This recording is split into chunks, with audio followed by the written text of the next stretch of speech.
Licenciado, hay un punto muy importante aquí respecto a lo que usted acaba de decir. Es evidente.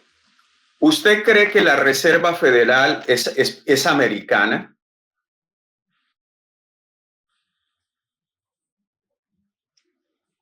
Bueno, la Reserva Federal de los Estados Unidos es de los Estados Unidos, ¿verdad? No es de los Estados Unidos. Bueno, es un banco privado, licenciado. Ajá. Es un banco privado. Es un banco privado y de ahí eso es parte de todo el engranaje. Nosotros sí vamos a tocar un tema. ¿Usted sabe cuál es la diferencia entre US y USA? Mire, espéreme.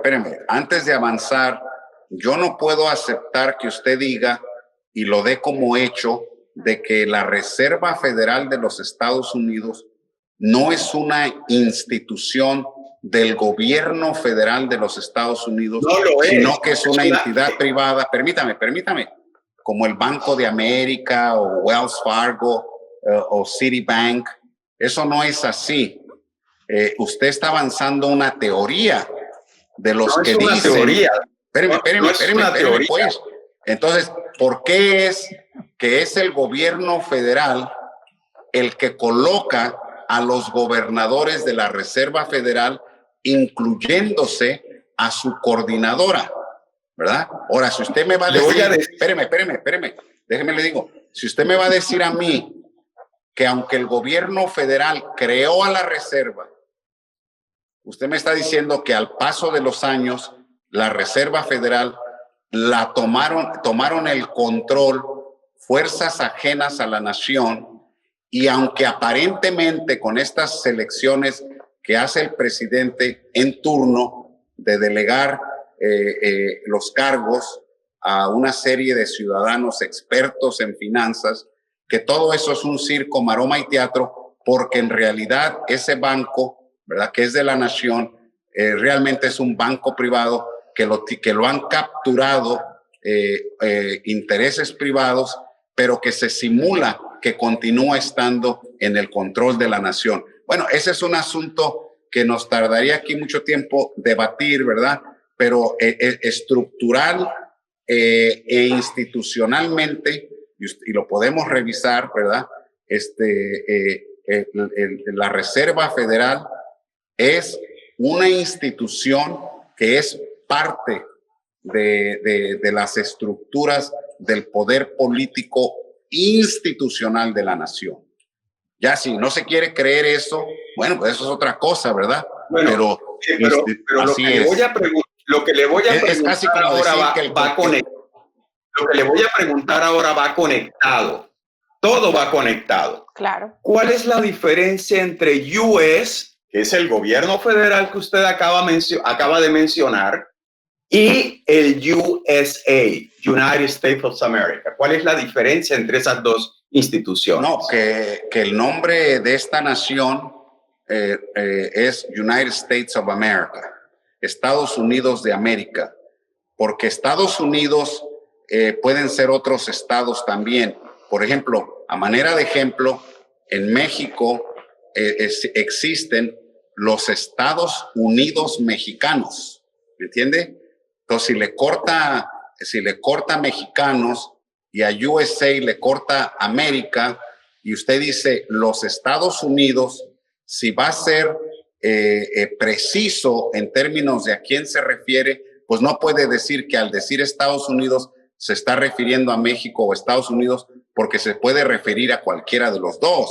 Entonces, para hacer la distinción, donde nosotros residimos aquí en Estados Unidos es Estados Unidos de América, mientras que los Estados Unidos mexicanos son al sur de la frontera actual México-Estados Unidos. Bueno, yo le voy a explicar la gran diferencia con todo respeto, licenciado. Adelante. US es una corporación privada. USA es la república de los Estados Unidos. Usted no va a ver en la Constitución de los Estados Unidos, y todo esto va conectado. Yo voy a darle mi punto, que lo he estudiado por 15 años, Le voy a dar mi punto y después volvemos a conectar con lo que estábamos hablando, porque esta es la base. Cuando los colonos en Estados Unidos estaban en la guerra de liberación de 13 colonias, porque Estados Unidos no es un país, es una organización de naciones. Entonces, cuando estaban en la guerra, los colonos iban ganando la guerra, tenían el patriotismo, las ganas de liberar a su país. Apareció un señor de apellido Rothschild, que eran de Alemania, eran judíos alemanes, residentes en Alemania, pero muy conectados con Inglaterra. Apareció este señor que se llama Amsel Rothschild, que ya venía de financiar a Napoleón en la conquista de toda Europa, y le propuso al rey George de Inglaterra que trajeran mercenarios de Europa del Este a pelear contra los colonos a Estados Unidos porque iban a perder la guerra. El rey George aceptó, le cobró $1 al día por cada mercenario y le pagaban a cada mercenario 50 centavos. Entonces, ahí empezó la guerra, se recrudeció, porque él estaba por un lado recibiendo dinero por los mercenarios y por otro estaba financiando a los colonos. Los colonos triunfaron con financiamiento de la familia Rothschild, que son los dueños de la Reserva Federal. ¿Qué pasa? Que ellos triunfaron, los colonos triunfaron, pero en 1788, Amsel Rothschild le pidió el dinero que le habían prestado, porque estas entidades siempre se aseguran de poner en su contrato que cuando les pidan el dinero tienen que devolvérselo. Esa fue la primera bancarrota de Estados Unidos, 1788. Pero en 1788 no les sigo. Sí, ahí tuvo que declararse en bancarrota porque los colonos no tenían el dinero para devolverle a los Rothschilds. Acababan de salir de una guerra, no tenían economía, no tenían nada. Entonces los obligaron a declarar en bancarrota al país, que ya era república. Ahí era USA, United States of America, cuyo presidente era el señor George Washington, que fue el primer presidente. Pero en 1788 ya era otro presidente, ya los obligaron a declarar bancarrota. Y si usted busca en los folios, se da cuenta que la primera bancarrota de Estados Unidos, que ha tenido 4, la primera bancarrota de Estados Unidos fue en 1788.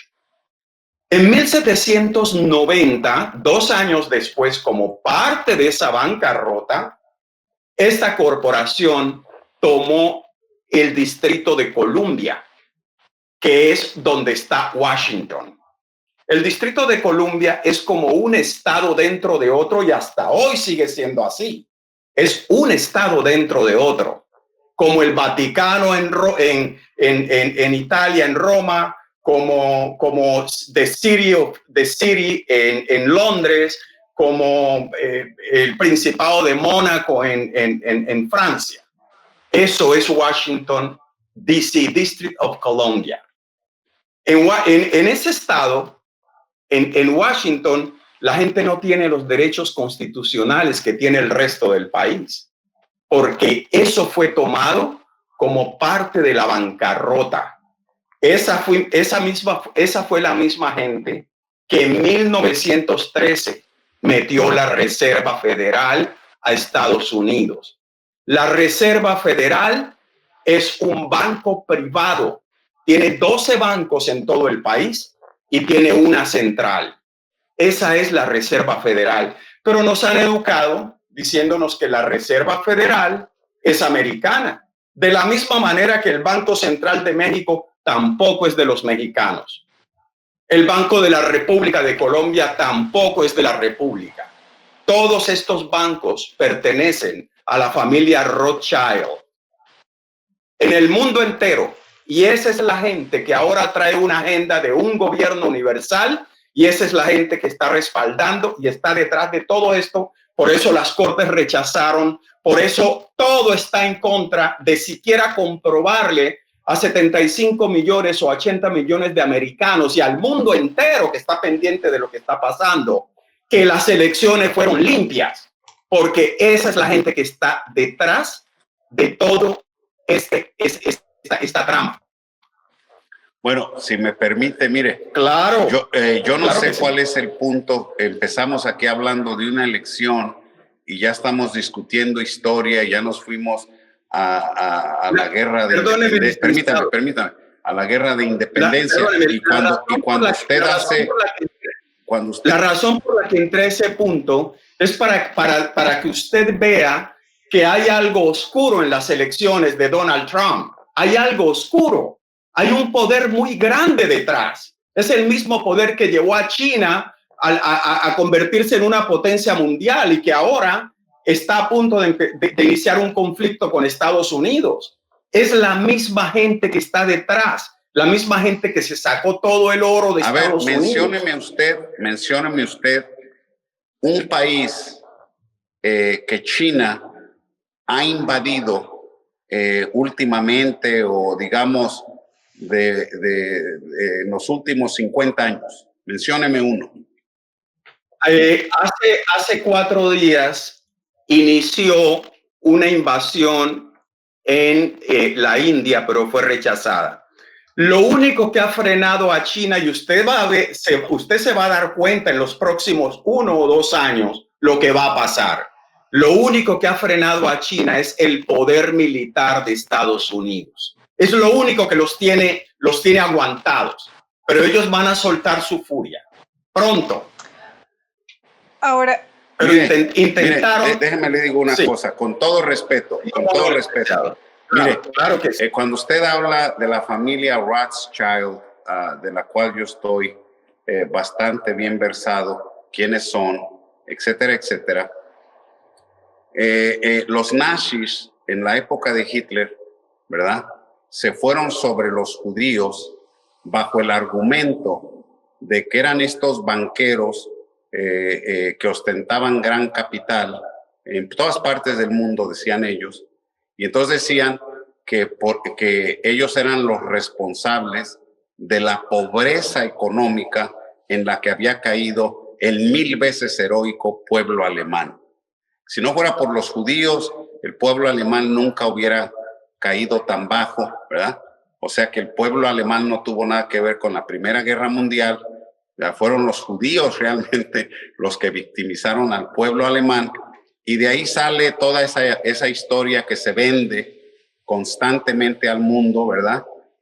Por todo tipo de demagogos, en el sentido de que los responsables de las miserias del mundo son los judíos, ¿verdad? Yo no sé si usted piensa eso o no, pero cuando se empiezan a meter los nombres de los Rothschilds y no sé qué, pues ¿qué otra conclusión puede llegar uno?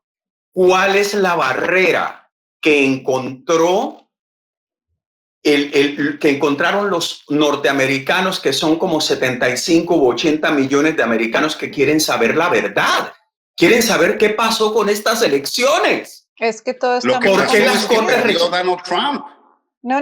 Así como cuando Kennedy le ganó a Richard Nixon, y muchos historiadores dicen que la mafia le ayudó a Kennedy a hacerse con la victoria, y que como después no les cumplió lo que se suponía que les tenía que haber cumplido, los tratos que habían hecho en lo oscurito, que por eso lo asesinaron, que porque abandonó a los mercenarios que iban de regreso a Cuba a recuperar el poder sobre la isla, ¿verdad? Y que por eso había mucha inconformidad, y que esa fue otra de las razones por las cuales lo asesinaron.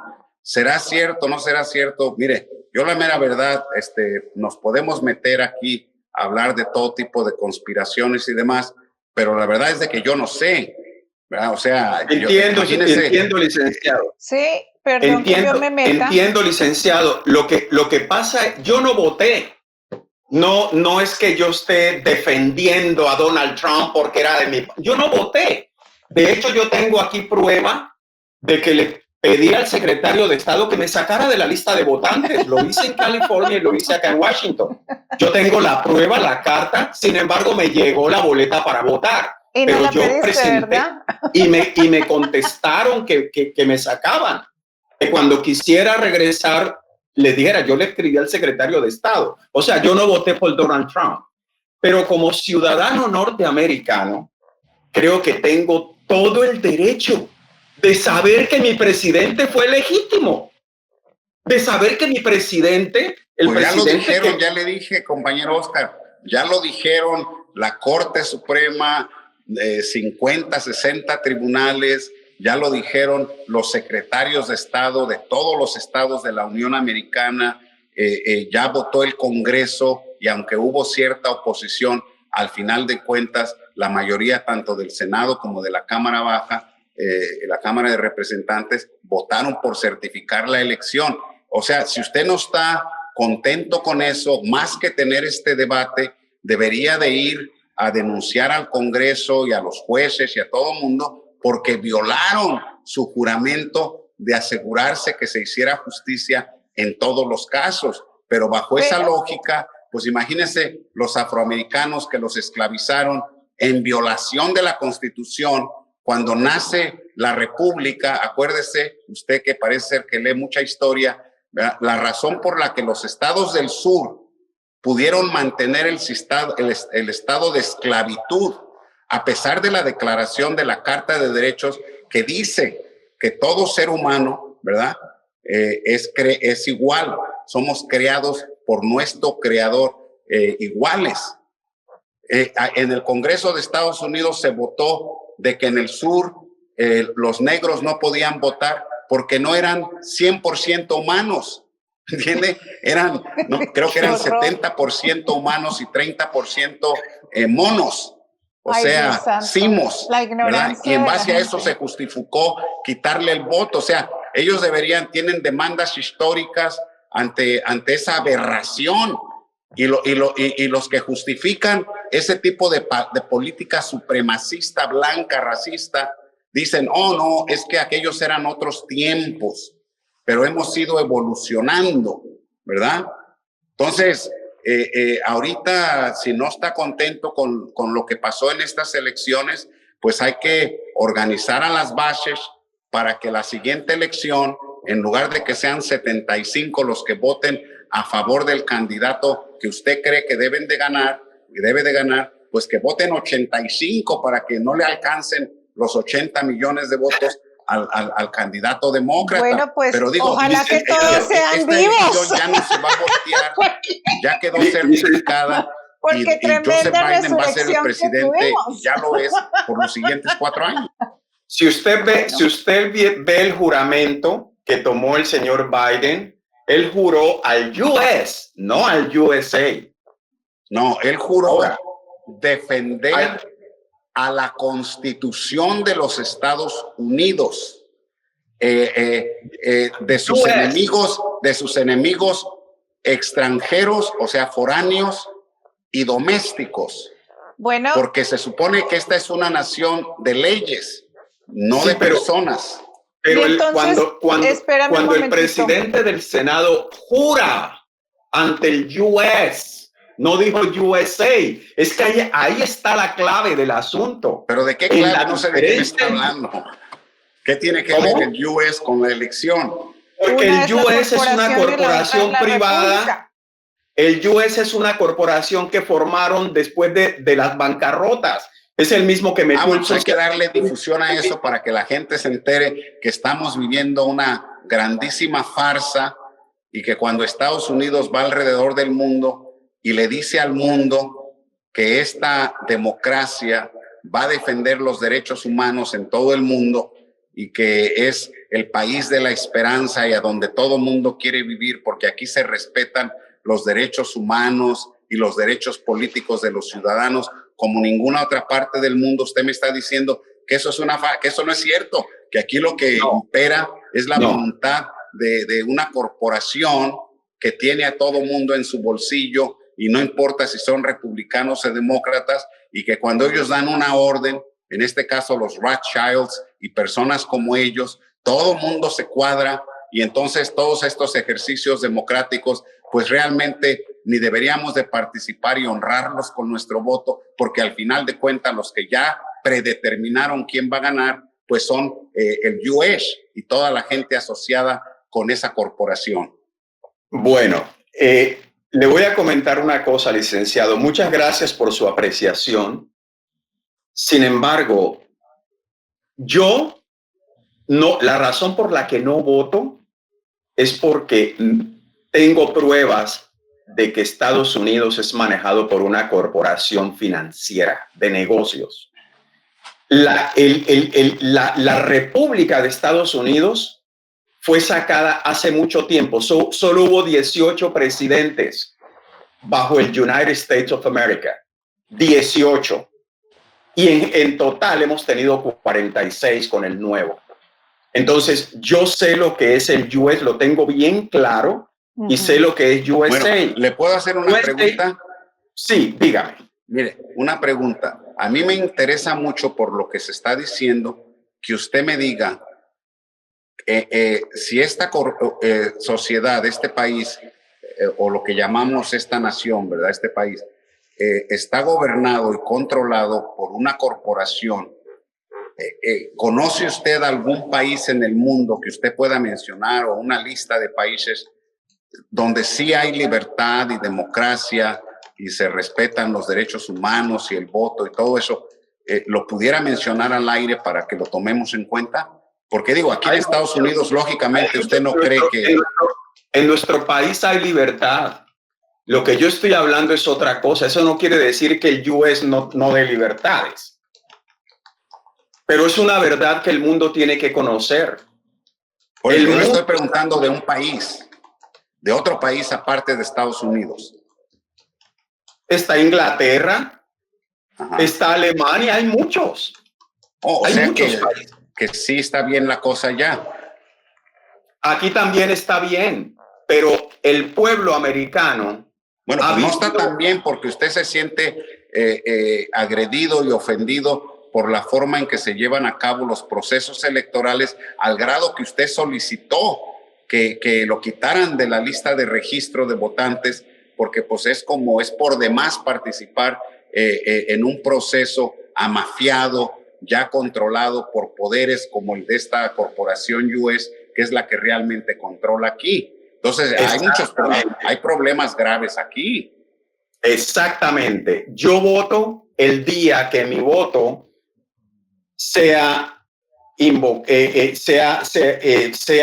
¿cómo se dice? Convocado por United States of America, no bajo US.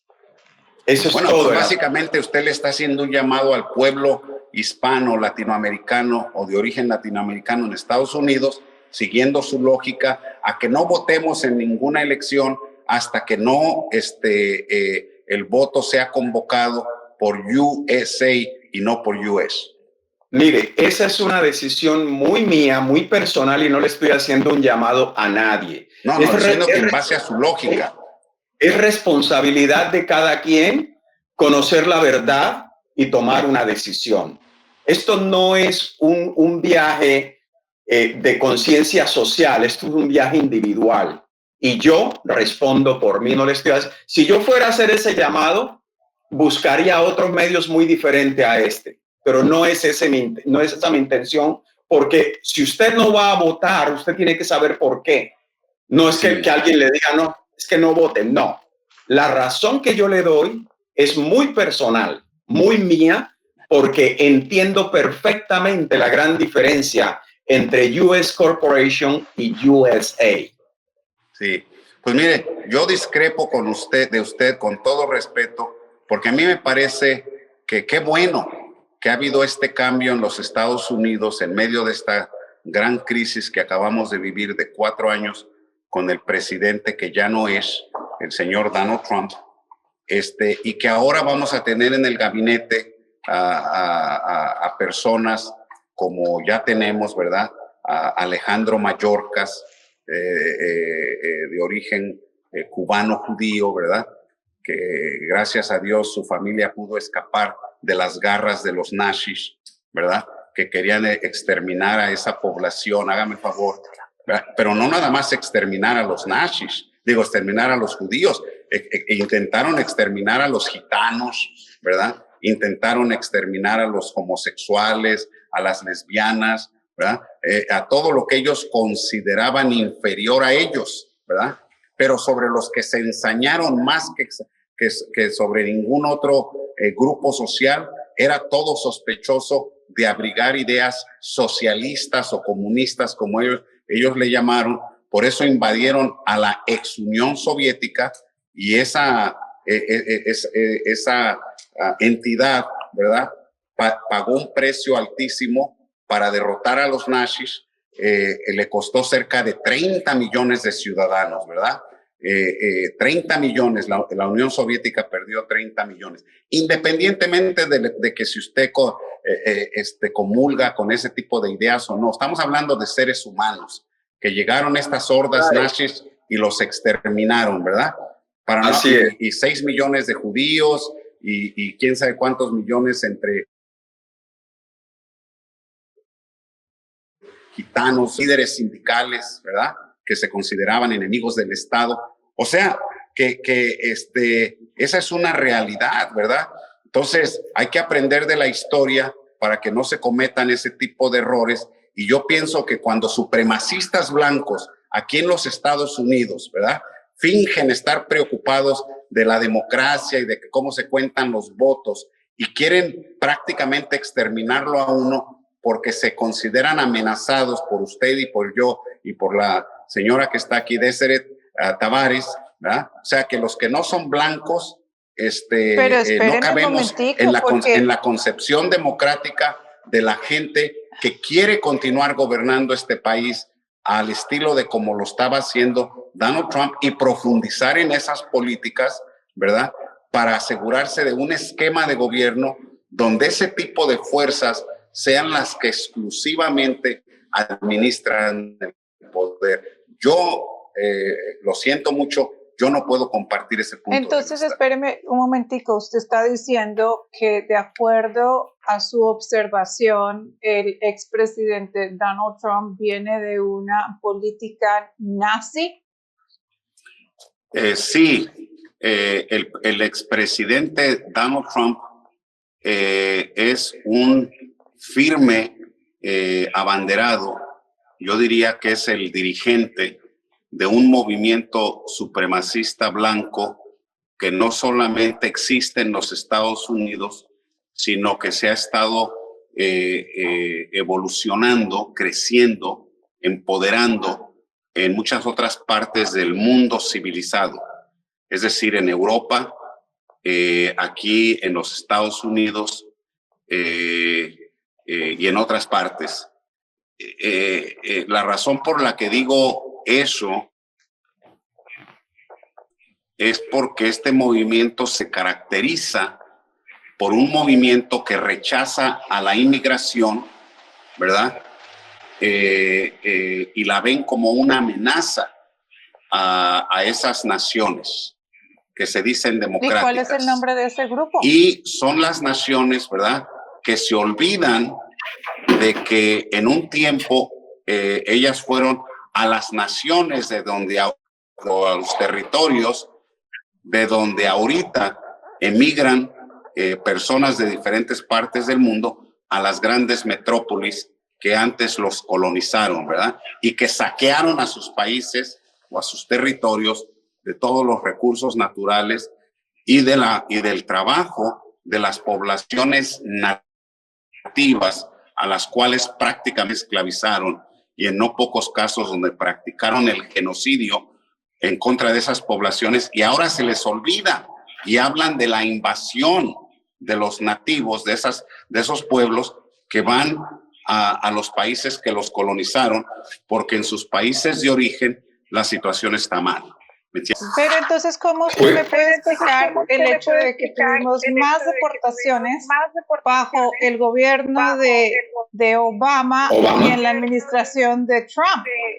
Eso es porque todo tiene que ver con números. Yo puedo entender el pensamiento de la persona, ciertos ciertos comentarios que haga, pero cuando vemos los números de las deportaciones en una administración y la otra, póngase a pensar un momentico y preste atención con el hecho de que Obama estuvo 8 años en el poder y Trump estuvo solamente 4 años en el poder, pero aún así los números de personas que fueron indocumentados fueron deportados durante la administración de Obama son muchísimo más altos que los números de las personas que fueron deportadas en los 4 años que Donald Trump estuvo como presidente, a pesar de que viene de una mentalidad, como usted dice, de un grupo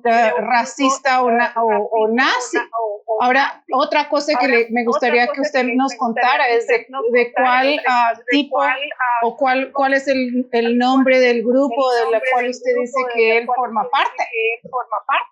Bueno, mire, cuando yo fui a la Facultad de Derecho, a mí me tocó hacer un estudio muy a fondo de algo que yo no sabía qué tan grande era, o sea, qué tan poderoso. Estoy hablando de hace 25 años atrás.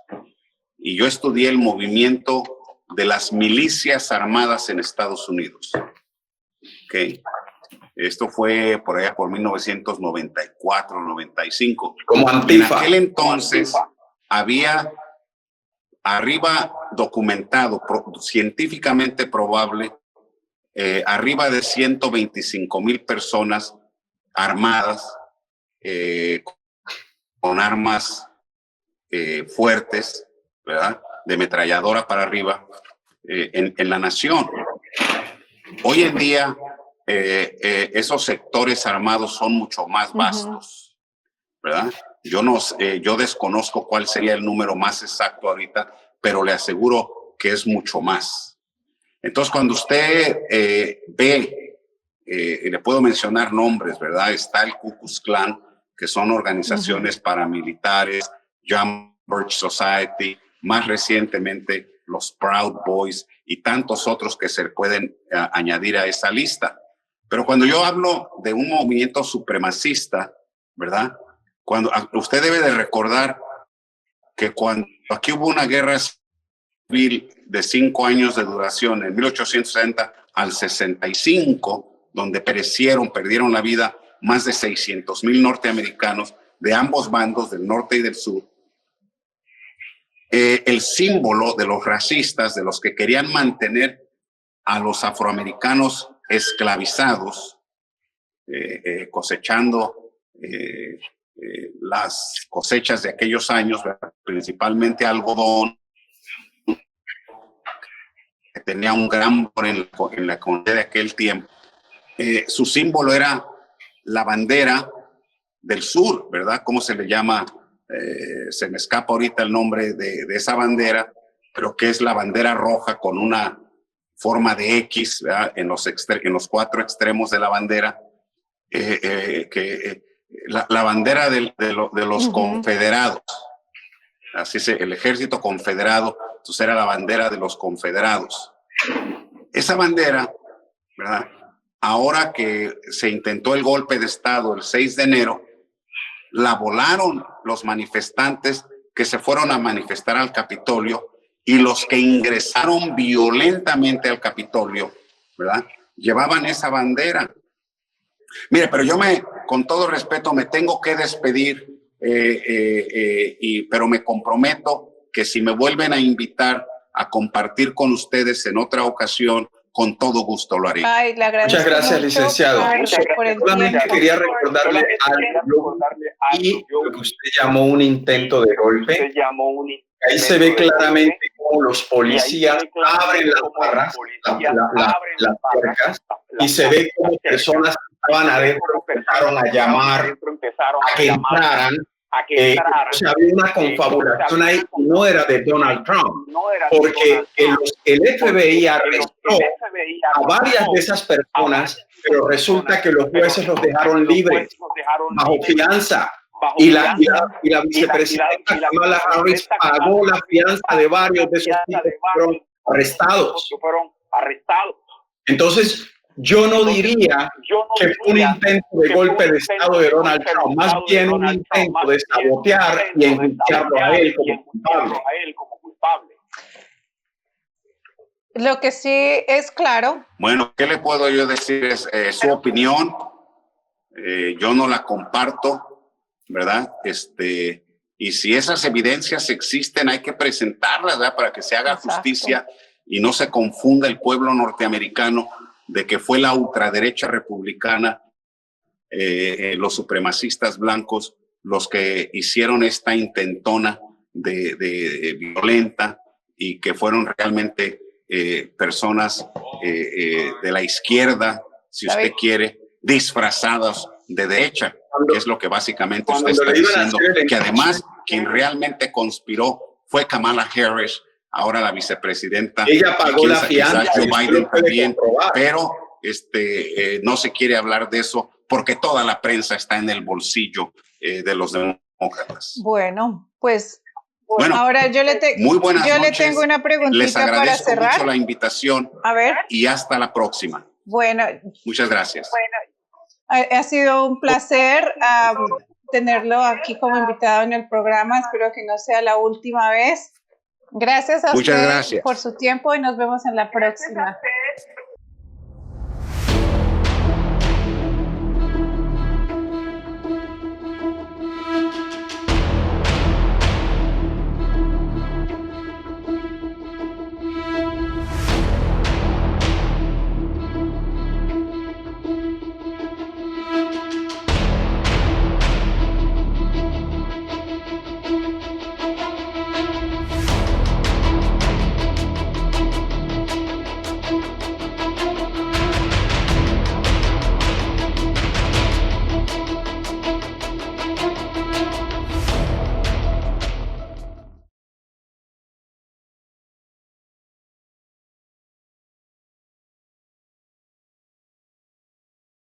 El tarot no constituye ningún tipo de indicio, al igual que ningún tipo de prueba legal, como tampoco una acusación o afirmación. El contenido de este programa se basa en la interpretación de eventos y situaciones a través de la cartomancia y no compromete a ninguna posición personal.